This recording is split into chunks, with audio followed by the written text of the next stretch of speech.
Howdy boys and girls, Sicario is here with a new fresh review for a still very hot game, Little Nightmares 2.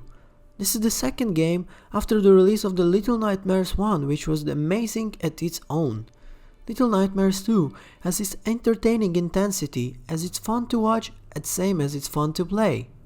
The formula of the game has no secret, but that doesn't make it any less successful.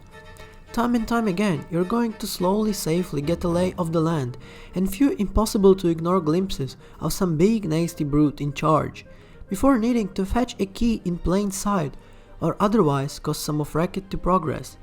There is no other way, you gotta face your fears, and when you do, the chase is on.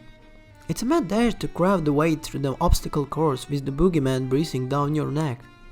In a desperate world in which tiny kids try to sleep by unnaturally tall, aristocrat adults who wants to snatch them up, you play as Mono, a masked boy trying to push ahead.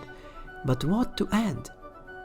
Trying to piece together what the hell is up with the place and why nearly everyone and everything is wretched in a huge part of appeal of this series. My mind raced. That was not true that Mao and hulking vassal and impressive as it was oppressive. And it's absolutely true of the sequel's journey across the mainland. Early on a 6-hour or so platforming adventure, Mono groups up with Six, the hooded protagonist of the Little Nightmare 1. Neither of them are normal, not even by the world standards. They'll need each other's help to travel formidable paths into the city center where a tower waits. There are 5 levels in the game, each with the different visuals, theme and the sick mood. 4 of the 5, including a teacher's school dominated by a long-necked teacher and a hospital overrun with potastic mannequins who shuffle in the dark, are compelling enough that could host their own game.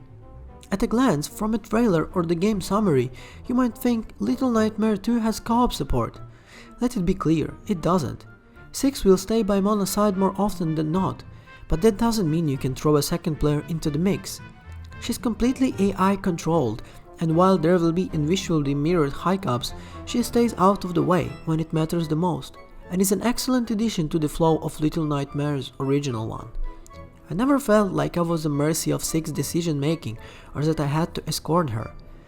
She'll be there to boost up, catch you for falling apart, or leap of faith, and occasionally carrying an important item related to environmental puzzle. You don't have to prompt this action. She's kind of just them as character initially should. I can't imagine this way easy for Tracer to implement, but the payoff was worth it.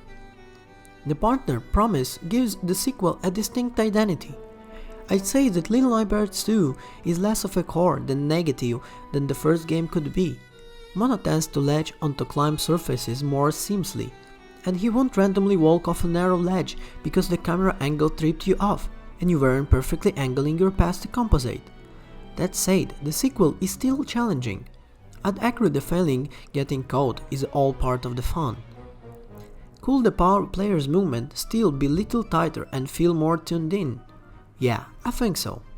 At this fairly straightforward system, you won't have to worry about the breakable items, limited resources and inventory or anything that has that effect.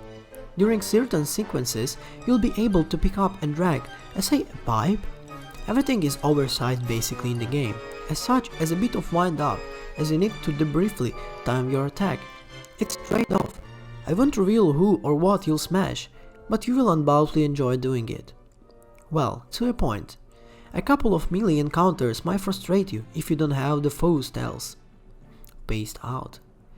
Timing really matters in this game. 2 senses, one in the school, one in the hospital, vividly stand out. I kept botching them at the last possible second. I was super late to the first game to be honest, having only picked up it last year in preparation for the sequel, and I'm glad I finally did it. Sorry for not reviewing it, but I think I was a little bit late. Maybe I will review it later on as an addition and might be kind of making up the whole story together. But continuing on this point, as much as I struggle with the 2 rigged movement controls, I fell in love with the trailer's messed up world of horrors, and I wanted more.